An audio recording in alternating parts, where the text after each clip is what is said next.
senior NFL writer Frank Schwab to the show. Frank, it's your second time on UCSS, but thanks for coming back and talking a little Browns with us again. Appreciate it. It's funny listening to you guys talk about the Rockies. I'm based here in Colorado.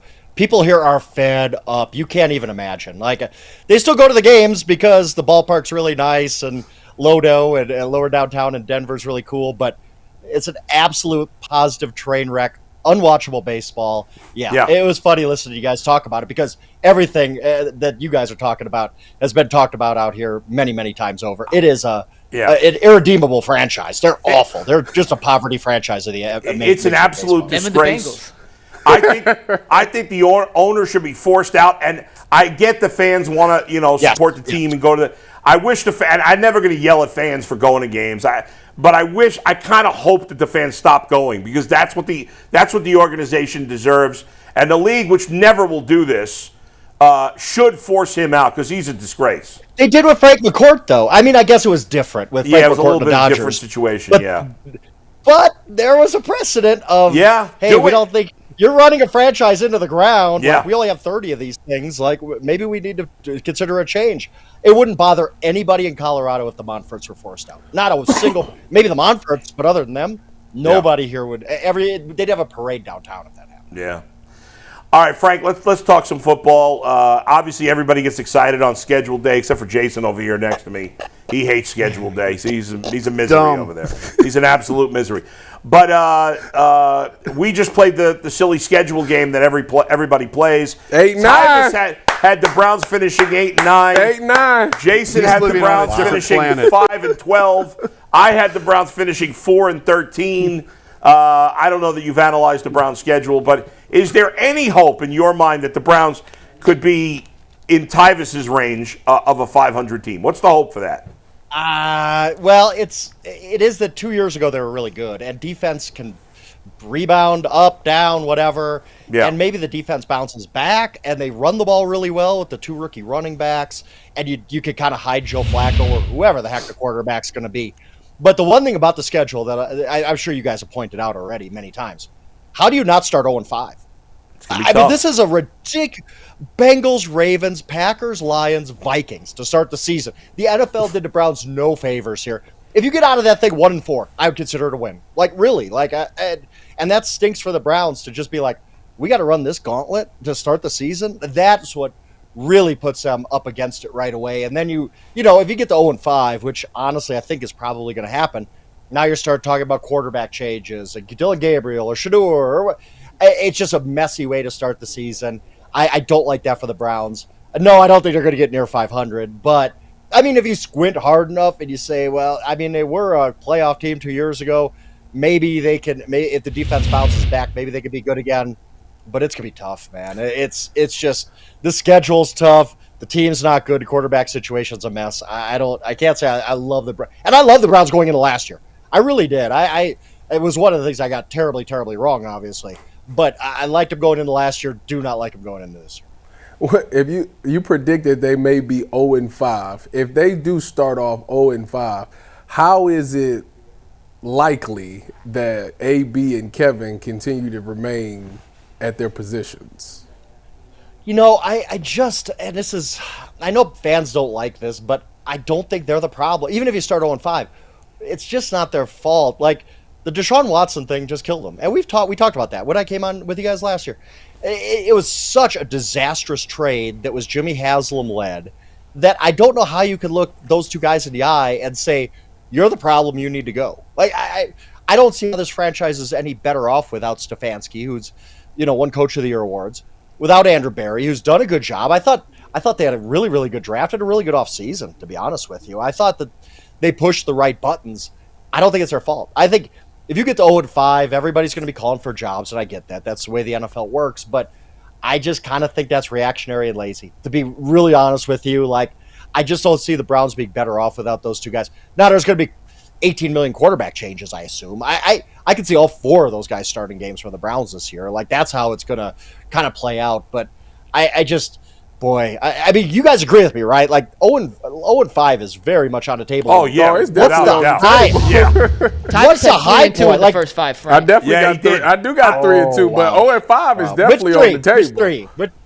Which three are we talking about? Which three are we talking about? Cincy upset with the Lions. Maybe. Okay. And what's Oh the my last? goodness, What's the Lions the are fifth game? 50-2 The last year. Vikings. The Vikings. London. They got a new OC, Frank. It's a new OC. The Vikings do have a new OC, and they have essentially a rookie quarterback. We'll see. Yes, and it's London. And they're going to be sick of being there. And the Browns have often outplayed their overall play against the Bengals for whatever. Sure. Not last year, but a lot of times in this era they have for whatever reason. You're right. So I could see it, but I remember opening day 2 years ago. Yeah. Right, but yes, I mean 0-5 is certainly 0-4. I feels like very much in play.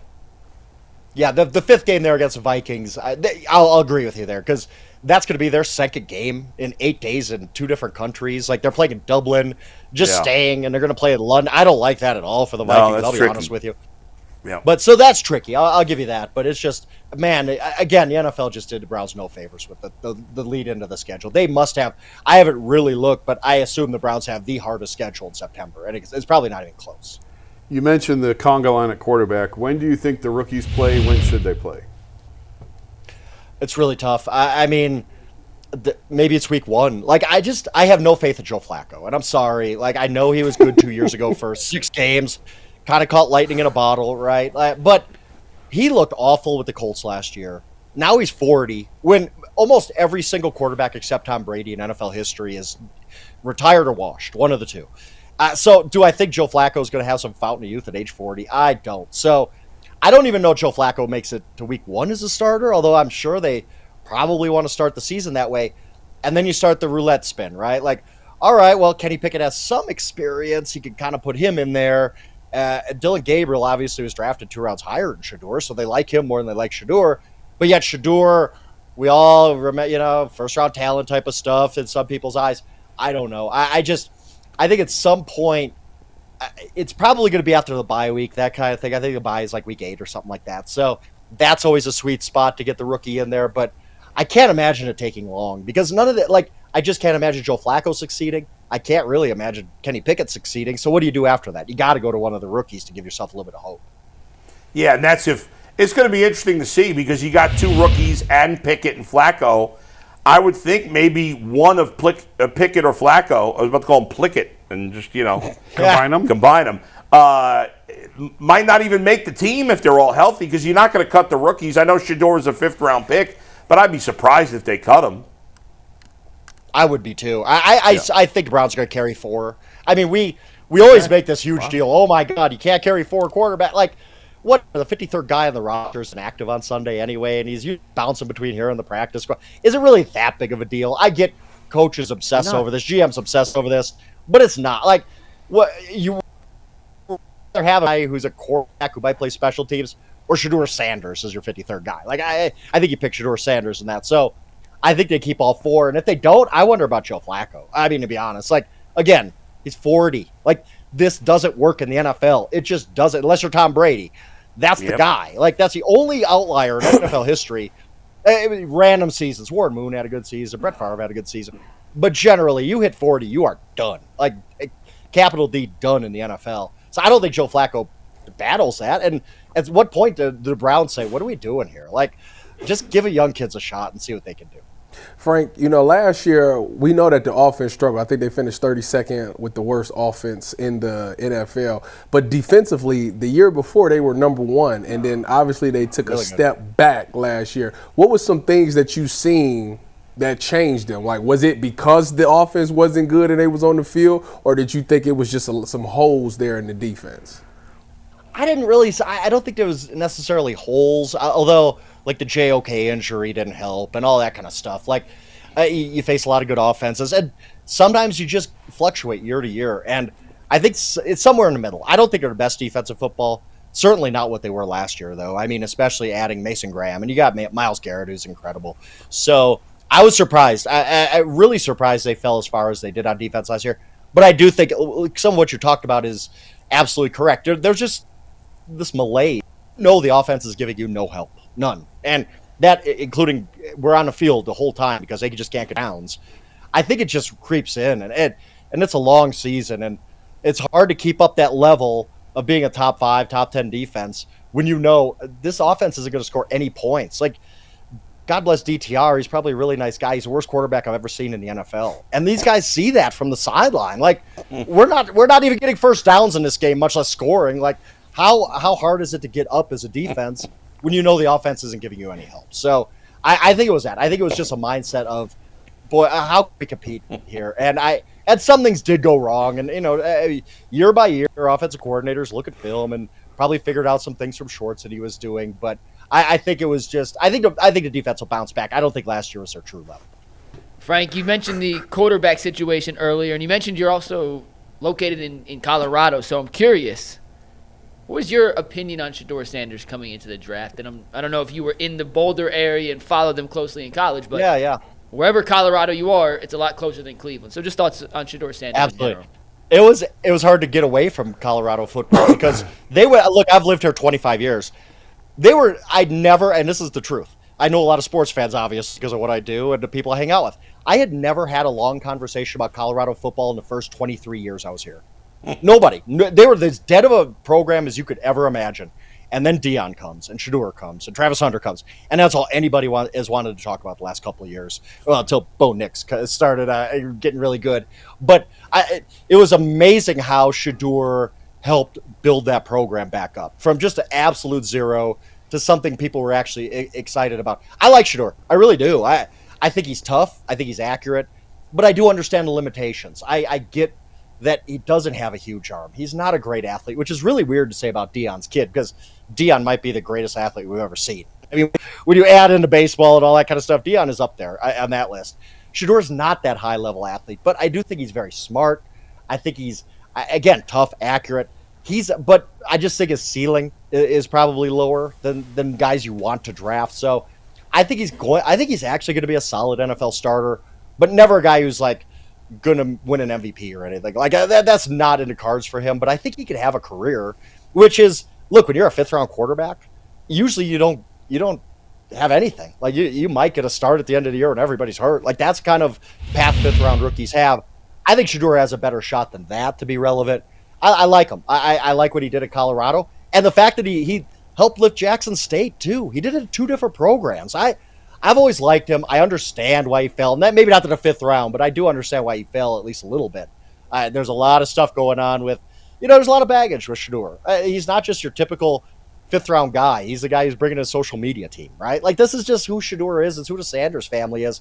I don't really fault that, but a lot of teams don't want to get in that business. So, in short, I do like Shedeur. I think he's going to be a relevant NFL player. I just don't think he has the upside of guys you really hitch your wagon to at the end of the day. So would you be surprised if when the Browns do make a quarterback change at some point in the season, Shedeur's the rookie they turn to first ahead of Dillon Gabriel, even though Dillon was drafted 2 rounds earlier? It would surprise me, but I don't think it's out of the realm of possibility, obviously, because I think Shedeur could go in there and just show, I'm the better quarterback than Dillon Gabriel. Now, the thing is, the Browns obviously like Dillon Gabriel much, much more than they like Shedeur Sanders. There's a 2-round gap there. You don't draft a quarterback 94th overall, I think it was.